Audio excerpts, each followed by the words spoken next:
Hi, I'm Andrea from Together, and today I'm going to talk to you about play and why it's a really great idea for you to be letting your child play while you're home educating and don't need to feel guilty about it.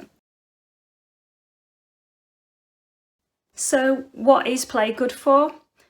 Well, it's fun, first and foremost, and when we have fun, we protect and nurture our emotional well-being, and we know, particularly at this time, looking after our emotional well-being is something that we really ought to pay a lot of attention to.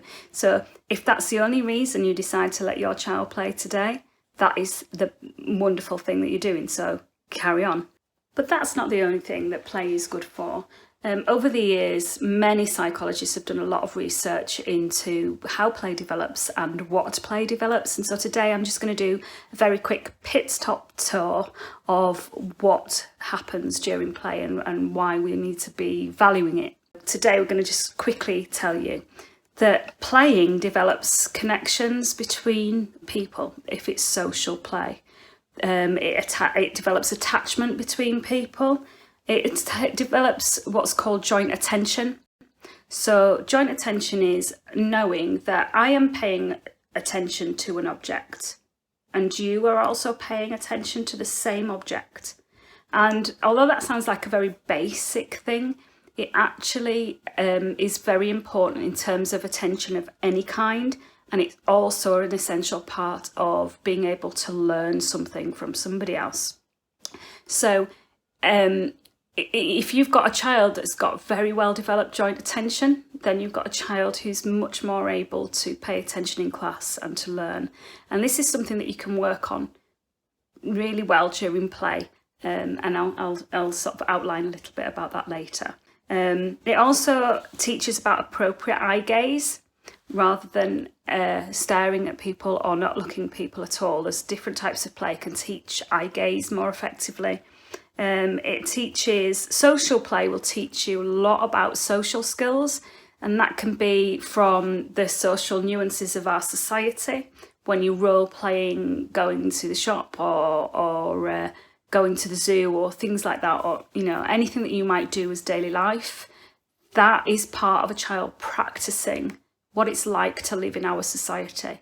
And if they're doing it with other children or other people, whether it's adults or children, then they're also learning how to negotiate and how to behave appropriately with another person. And it's done in a very sort of safe situation. So they're practicing social skills in a situation where it doesn't really matter if they get it wrong, but they can get to practice how to do it well, so that when they're doing it in real life, it's easier for them. It helps you to practice peer relationships and to develop peer relationships, how to improve on your negotiating skills with another person. And it also helps to develop emotional understanding, the understanding of my own emotions and your emotions. It helps to develop a concept of self. So understanding who I am, what I like, what I enjoy, what I think. All these things can be developed during play. And if you don't have a good, well-developed sense of these things, then you're going to struggle to learn. So if you're allowing your child to play in your home, when you're homeschooling, what you're actually doing is helping your child to develop the skills that they need to learn in a classroom situation. So don't ever beat yourself up about letting your child play.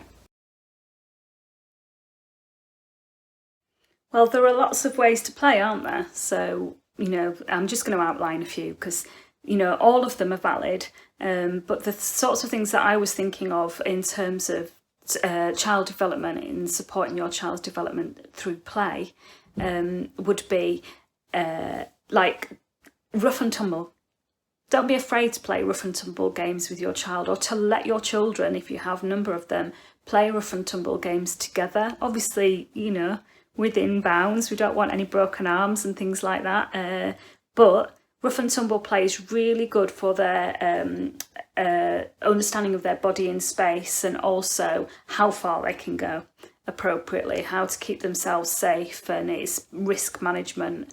It's all sorts of things that they learn through this. But also, when the kids are having a great old rumble together and they're all enjoying it, it really, really develops their attachment to each other. And, you know, there's a lot to be said for parents playing rough and tumble games with their children.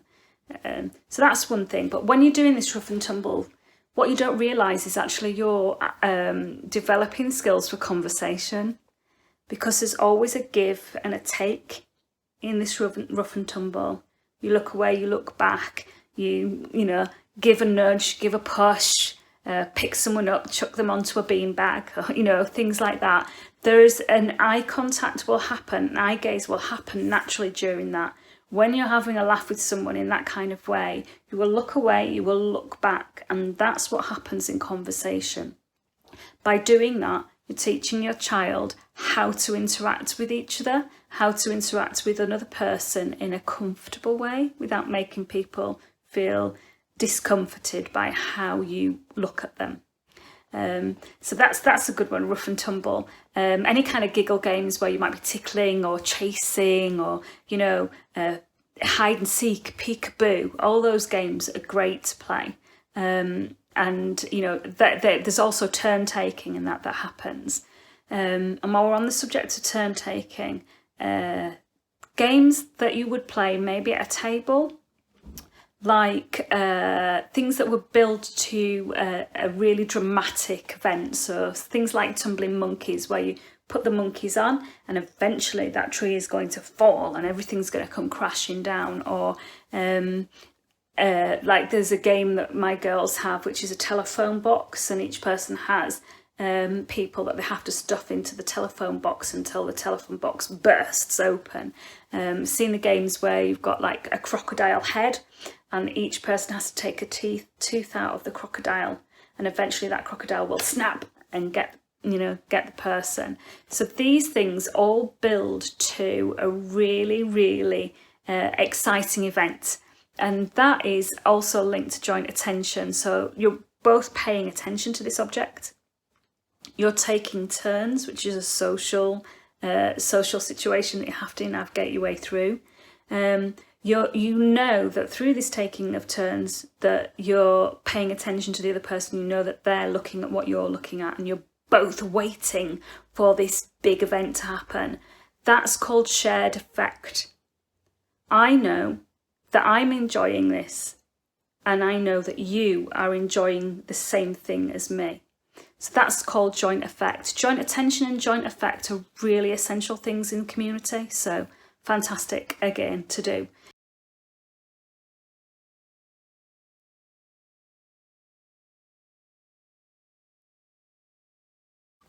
Now, this all sounds fantastic, but what if your child struggles to play, and doesn't understand how to play, or struggles to be sociable? There are ways that you can support your child to learn to play.